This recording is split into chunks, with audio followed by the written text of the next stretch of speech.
having complete control. I just had complete control of the situation. It's so bizarre and strange, it's hard to describe. I always knew that it was wrong, but I have no memory of it. There was no time when you would see them and say, "What have I done?" The words people use give clues about their personalities. What do Jeffrey Dahmer's own words tell us about him? How do we identify antisocial and psychopathic personality traits in a person's language? These are the questions this in-depth linguistic analysis gives answers to. Welcome back to the channel. I had these obsessive desires and thoughts wanting to control them, to, I don't know how to put it, possess them permanently. And that's why you killed them. Right. Not because I was angry with them, not because I hated them, but because I wanted to keep them with me. And as my obsession grew, I was saving body parts such as skulls. In psychology, unwanted is a word that's associated with obsessive thoughts, unwanted and bothersome recurrent ideas, images and impulses that intrude upon a patient and cannot be pushed out of consciousness, implying that such ideas and impulses overpower or can overpower a person's agency. In that regard, it's interesting that Dahmer uses the word wanting when talking about controlling his victims. Wanting to control them. Wanting indicates agency and choice, not something that cannot be pushed out of consciousness. So when Dahmer talks about his obsession growing, it could be argued that it wasn't so much his obsession that grew, as it was his pre-existing egotism, entitlement, callousness, God complex, etc. that came to light, or that his obsession was only able to grow because of these pre-existing psychopathic personality traits. When you depersonalize another person and view them as just an object for pleasure instead of a living, breathing human being, it seems to make it easier to do things you shouldn't do. With the pronoun you, Dahmer generalizes his thoughts as he talks about depersonalizing another person. This pronoun marks distancing language. It seems to make it easier, he says. Not, it made it easier for me. To do things you shouldn't do, he says, without specifying what these things are. Distancing language is common when a speaker describes something that he or she doesn't like describing for whatever reason, coupled with a pause. To do things you shouldn't do. It indicates that Dahmer is self-aware, aware that he's using distancing language. The distancing language and Dahmer's awareness of it makes sense, considering what's missing from the equation here. That many or most people aren't capable of depersonalizing another person and viewing them as just an object, even if they wanted to. Just like an obsession, if we acknowledge that idea for a moment, would only be able to grow because of a person's pre-existing personality traits. Dahmer is only capable of depersonalizing other people because of these traits. His personality comes first, so to speak. That's how he's able to talk about this in such a matter-of-fact way, from the perspective of someone who can't control impulses that most people either don't have, or if they did, would be able to control. Next, Dahmer's asked a question about control. Notice how he responds. You do sound, though, like the kind of person who could have said to himself, "This is wrong. I must stop." I always knew that it was wrong, but after the first killing was not planned. I was coming back from the shopping mall back in '78. I had fantasies about picking up a hitchhiker and taking him back to the house and having complete control and dominance over him. The questions about agency, accountability, and being able to control oneself in general It isn't about one specific incident, which is what Dahmer immediately makes the question about. I always knew it was wrong, he says, before contrasting this statement with his claim that the first incident wasn't planned, as if that somehow detracts from it being wrong, in the sense that the interviewer means it. The conjunction but initiates this contrast. Its function is to minimize and negate that which preceded it. In this case, that he always knew it was wrong. I always knew it was wrong is a generalized version of the interviewer's somewhat confrontational question, and coupled with the subsequent contrast, Dahmer isn't being properly responsive to the issues that the question raises. Thus, in line with the adjective obsessive, the distancing language we've heard, and the alleged holes in his memory that we'll hear about later on, Dahmer keeps suggesting that he wasn't able to control his impulses, or what he calls fantasies. However, so what if the first incident wasn't planned? Later on, he describes incidents that were planned. The fact that he mentions it points to what appears to be his agenda with this interview, to underline the alleged obsessive-compulsive nature of his crimes. He mentions the words obsession and compulsion several times. Considering that he acted on his impulses, the statement, "I always knew it was wrong," speaks to how he placed his fantasies above not only the law, but also morality itself. Once again, this points to the antisocial or psychopathic personality traits. In that sense, the statement doesn't necessarily mean that he finds his actions wrong personally, but that he knows that society deems them wrong, which is different. This raises the question how many of Dahmer's admissions are a result of him truly feeling and thus meaning what he says, and how many are a result of him knowing that it's what the general public would say and expect to hear him say. What happened to you in the 9 years in between that you were able to stop, that you were able to control yourself? It just wasn't an opportunity to fully express what I wanted to do. There was just not the physical opportunity to do it then. Fully express what I wanted to do, Dahmer says egotistically and with a prominent sense of entitlement, as if he's describing a hobby or similar positive, harmless activities. And he says it distancingly, as he's not naming the specific destructive thing he wanted to do. Again, the verb wanted is worth noting, suggesting what the interviewer keeps hinting at, that he was able to control his thoughts that he refers to as obsessive. Once again, when Dahmer's asked a question about agency, he gets somewhat defensive and claims that he only stopped because there just wasn't an opportunity. However, 9 years is a long time, and Dahmer rationalizing about an opportunity in the first place suggests that he knows that he was and is in control of his impulses, and also that he was and is sane. Otherwise, he wouldn't or couldn't have waited for opportunities. This suggests that the thoughts he knew were wrong were indeed wanted, not unwanted, especially because he goes on to call his heinous actions a search of energy. First, he recalls one of his crimes. And then one time I brought this young man back to the hotel room, the Ambassador Hotel. Was just planning on drugging him and spending the night with him. Had no intention of hurting him. When I woke up in the morning, he had a broken rib here, was heavily bruised. And you have no memory I of have it? no memory of it. But that's what started the whole spree all over again. How did that start, the whole spree all over again? That started because Dahmer wanted it to start. He claims he has no memory of it, but it could be argued that there must have been something from the act itself that he remembers for him to start the spree again, for the acts themselves to become a search of energy, as he goes on to say. Dahmer's formulations give us insights into his mind. He says, was just planning on drugging him. Had no intention of hurting him. As if drugging someone doesn't qualify as hurting them. Dahmer delivers his narrative clinically and unemotionally, a narrative that contradicts the agency and being in control as opposed to being controlled that the interviewer has emphasized.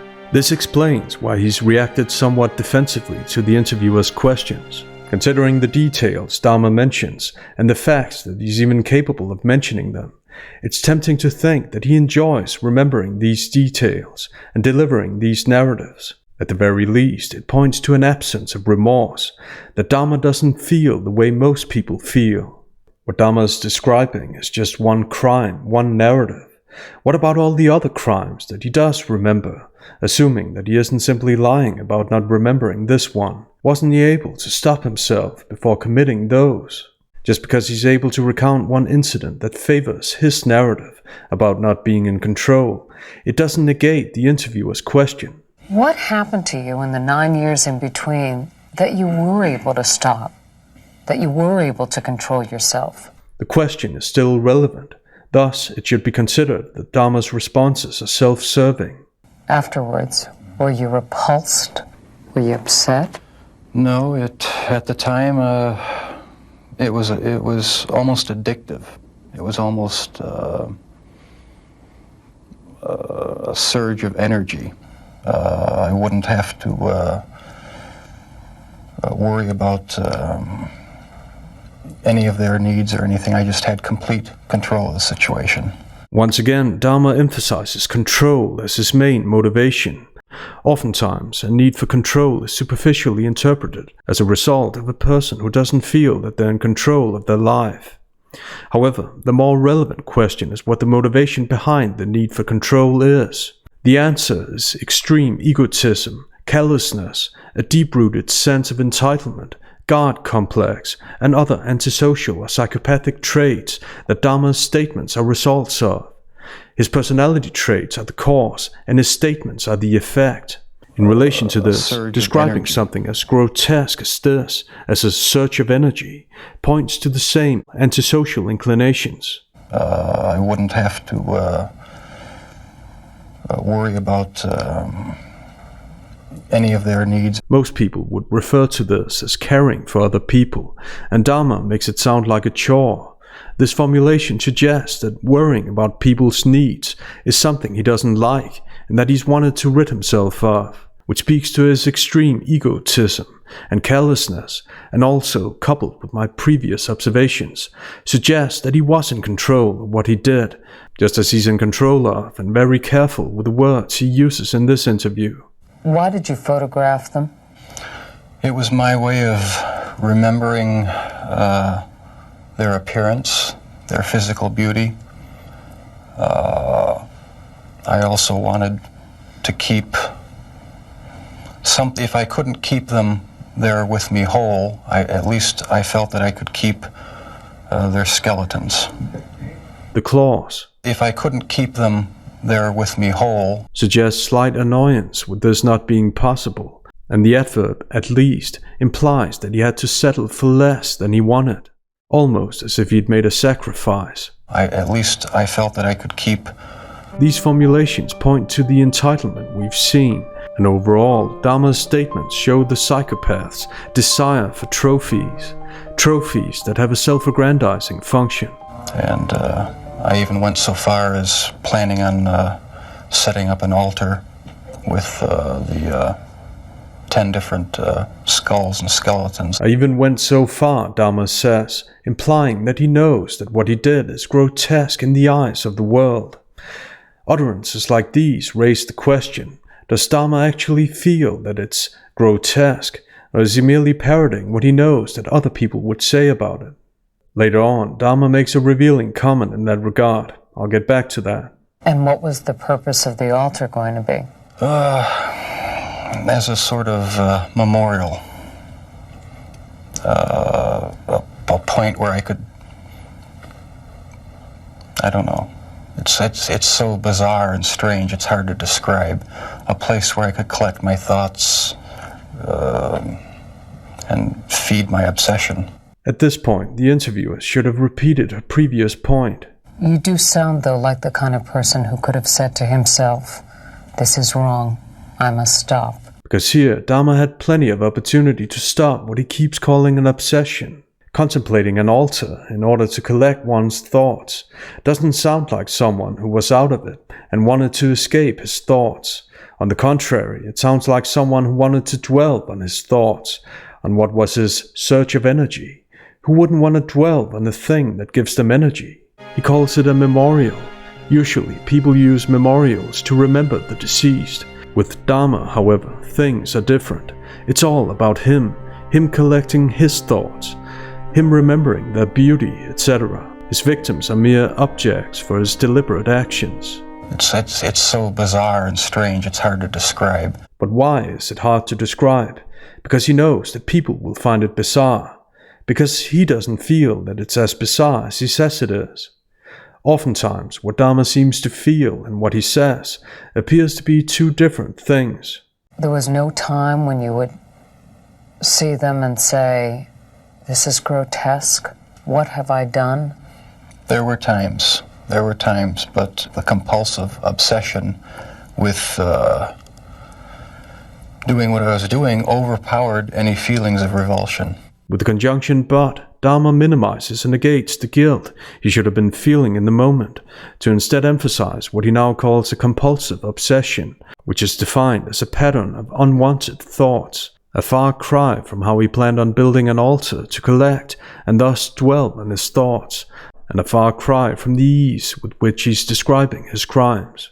This minimization or negation is in line with how he's minimized the interviewer's questions about not being in control. Even if one granted a term like compulsive obsession, which is in line with the narrative that Dahmer is selling, so to speak, what went before it? Even if it's compulsive, an irresistible urge as opposed to an urge not resisted, only very few people wouldn't have feelings of revulsion. Once again, this shows that Dahmer doesn't feel the way the vast majority of people feel. If he's able to overcome feelings of revulsion when it comes to something as grotesque as this, why would he feel guilt? How could there have been times when he said, "What have I done?" and actually feel the implications of that kind of self-criticism? In that regard, Dahmer's quick contrast makes sense, because since guilt wasn't and isn't a predominant thought, it isn't predominant in its language, quite the contrary. Notably, he doesn't say "my feelings of revulsion." The only reason he's talking about revulsion is because of the interviewer's questions. Thus, there's a lot that indicates that these weren't feelings he had, personally. Obsession with doing what I was doing. The unspecific, distancing language, coupled with the pause, indicates that Dahmer's highly self-aware, aware of the words he uses to present his actions and present himself. In the following, he describes his modus operandi in the same clinical and unemotional way. Was there any kind of ritual you went through? I'd go to the nightclubs, drink, and if I didn't meet anyone at the bars, I'd go to the bath clubs and meet someone there, offer them money, and we'd go back to the apartment, have a few drinks. I'd have the sleeping pill mixture already prepared. Person would drink it, fall asleep, and that's when they would be strangled. Having the mixture prepared points to deliberate actions that Dahmer was in full control of and had plenty of opportunity to stop. Offering his victims money suggests a lack of ability and willingness to engage in normal interactions with people, which is in line with his previous statement about the crimes, freeing him from having to worry about the needs of other people, another antisocial trait. They would be strangled. Dahmer doesn't say who did it. This is more of the same, distancing language, and also, in this case, a lack of agency, that shows how self-aware he is, aware of presenting his crimes and himself in the way he wants. Watching the movie Exorcist 3 was also part of his ritual. He made me sit down at that point. Did that room have a TV set in it? Yes. Was there anything going on the TV? Yeah, the Exorcist movies was playing at that time. I felt so hopelessly evil and perverted that I actually derived a sort of pleasure from watching that tape. Did you like feeling evil? No, I didn't. But I had tried to overcome the thoughts, and it worked for a while, but eventually I gave in. He says he felt evil, past tense. However, considering that he's just said that his compulsive obsession overpowered any feelings of revulsion, did he really feel evil? Or is that just what he knows that the general public would say he should feel? There's a lot that points to the latter. He says it worked for a while, and we know there was a 9-year break. What happened to you in the 9 years in between that you were able to stop? Here, he claims he tried to overcome the thoughts. Previously, he claimed that there just wasn't an opportunity. It just wasn't an opportunity. So which is it? Was he trying to overcome the thoughts, or did he just not have the opportunity? There's a lot that indicates that he could turn his supposed compulsive obsession on and off as he pleased, like a switch, in which case it isn't a compulsion in the sense he guides the viewers to think it is. I gave in, he says, as if there was something to give into aside from his own free will. Interestingly, when the interviewer reuses Dahmer's words, obsession and compulsion, and thus acknowledges them, Dahmer is being properly responsive and has no reservations. Do you still feel those same urges? Do you still feel that compulsion, that obsession? I wish I could say that it just left completely, but no, there are times when I still do have the old compulsions. Talking about obsessions and compulsions is different from talking about stopping and being in full control of what he did, free will. I was branching out. That's when the cannibalism started. It was a way of making me feel that they were a part of me. At first it was just curiosity, and then it became compulsive. He seems to be compulsive about the word compulsive. However, what went before this alleged compulsion? Curiosity, a term that's as inappropriate as this statement. It just wasn't an opportunity to fully express what I wanted to do. What's more interesting than talking about compulsions, however, is where the curiosity came from, because that didn't come from a compulsive obsession. It was a result of his antisocial personality traits and free choice to act on them. Next, his probably most telling answer in this interview. What was the turning point for you that made you suddenly realize that you had done something terribly wrong, something you should be sorry for? It was the night of the arrest. I have no memory of what happened during the 6 hours before the last victim ran out of the apartment. I heard a knock on the door, and the police were there with the last victim. They asked me where the key was to the handcuffs. My mind was in a haze. I sort of pointed to the bedroom, and that's where they found the pictures. And they yelled, "Cuff him." And I was handcuffed. And it was just the realization that there was no point in trying to hide my actions anymore.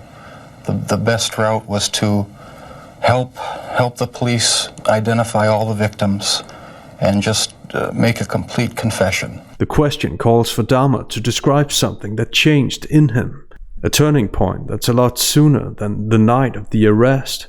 For the vast majority of interviewees, this would have been the perfect moment for them to describe the feelings that made them change their mind, feelings of guilt and remorse. However, Dahmer doesn't feel like most people feel, so the great turning point for him wasn't what he was sorry for, but a cold realization that there was no point in hiding his actions anymore, as he phrases it. He describes what he thought the best route was, but not why it was the best route. Thus, the feelings of the victims' families weren't and still aren't part of this realization, which sounds a lot more like a calculation. As a result, the realization sounds more like annoyance with not being able to hide his actions anymore, which apparently was his first thought as opposed to remorse or guilt. Thus, the contrast Dahmer's introduced when the interviewers asked him about his potential feelings in the moment makes sense. There was no time when you would see them and say, "This is grotesque. What have I done?" There were times, but the compulsive obsession. Dahmer didn't and doesn't feel guilt and remorse. Thus, his consistent downplaying of the emotions he should have had makes sense. Instead, he's been preoccupied with presenting what's essentially his free will as a compulsive obsession. In relation to this, it should be noted that there's a discrepancy between Dahmer claiming that he has no memory of what happened for 6 hours and his detailed description of this event that he obviously remembers vividly. Holes like that are often signs that a criminal is trying to control the narrative and uses selective memory to do it. What was the turning point for you that made you suddenly realize that you had done something terribly wrong, something you should be sorry for? It was the night of the arrest. But wait, I thought Dahmer said he always knew it was wrong. I always knew that it was wrong. This reveals an intellectual, cold understanding of his actions being wrong, not an emotional one. A cognitive understanding of guilt, not an emotional, felt one. And Dahmer knows which feelings he should be feeling, and thus which words he should parrot. What do you think about this interview? Let us know in the comments. Until next time. It's like not the same person that we met at Grand Avenue Mall. It's like it wasn't him anymore, you know? It's like it was a totally different guy there.